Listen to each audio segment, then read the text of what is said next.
Oh, thank you, Maru. Your colleague MP says by now they should have seen a letter. You are the one who has generally been issuing all those green letters announcing appointments, or at least publicizing them. Your colleague expects that there should be sanctions, perhaps an exit from the government for Sammy Gyamfi over what we saw in that video. Is there a letter ready?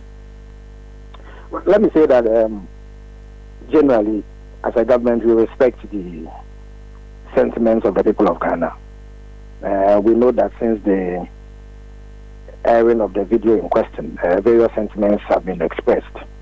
We are a government that is committed to governing the country in a decent manner and holding ourselves to high standards.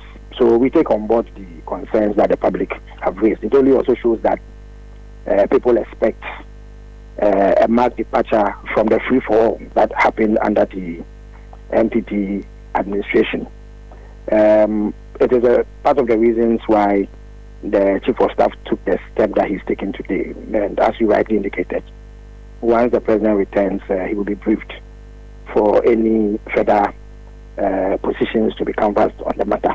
Except that the moment the NPP jumps into this, you know that they are just dabbling in opportunistic politics. They don't believe any of the principles that they are espousing. If you take a cursory look at their behavior and conduct in government, there is not a party that has any respect for modesty or even decency in public office. It will be interesting to hear anything that the NPP or the minority, then majority, or the party as a corporate body said on other matters that happened. $1 million that was found under Sislata Perez bed and what have you. They didn't say anything. So why have they suddenly found their voice in this matter? You can understand that they are just dabbling in politics. Sammy Gyamfi is a thorn in their flesh. He was front and center of the NDC's efforts to dislodge them from power. And you can only see that they bear him a grudge. But that said, as I indicated, we respect public sentiment on the matter. And I think that significant steps have been taken, which shows that government is committed to ensuring that decency and modesty prevail in the way that all appointees conduct themselves. You said significant steps. Do you want to share with us what these steps were or are?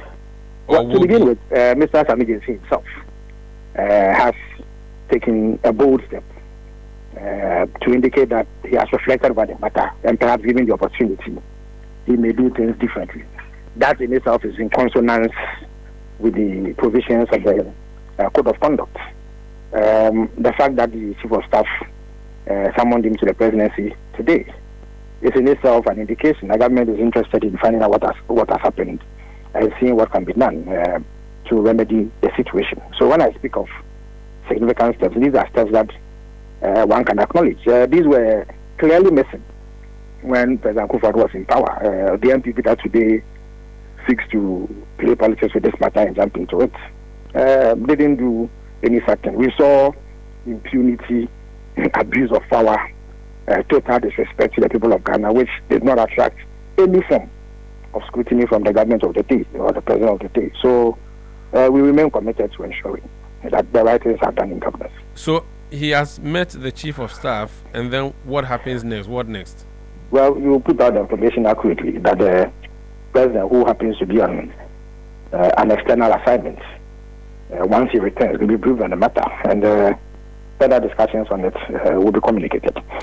But what does government feel, or how does government feel about the video? Is government feeling any repulsion, or government feels I think Mr. Sammy Gyamfi himself has said that upon reflection, perhaps he would do differently given the opportunity. The very fact that he has been invited to the presidency is indication that governments want to look into the matter and see whether any corrective measures can be taken. That is what we are on at the moment. Very well. You mentioned the president is outside on an international assignment. What's the status of the vice president's health? Well, I think that over the weekend, the president posted a picture that he took with the vice president on Saturday, which put any doubt that anybody may have held legitimately to rest. Once again, you recall that in the immediate aftermath of the announcement that the Vice President was unwell and therefore had sought treatment, the elements of the NPP began to spin falsehoods and make claims that are completely at variance with the reality. So the picture of the President poster showed clearly that the Vice President was in good health and was taking a bit of a rest and should be back at her position in the coming days. Very well. Thank you so much for speaking to us. The pleasure is all. That's Phyllis.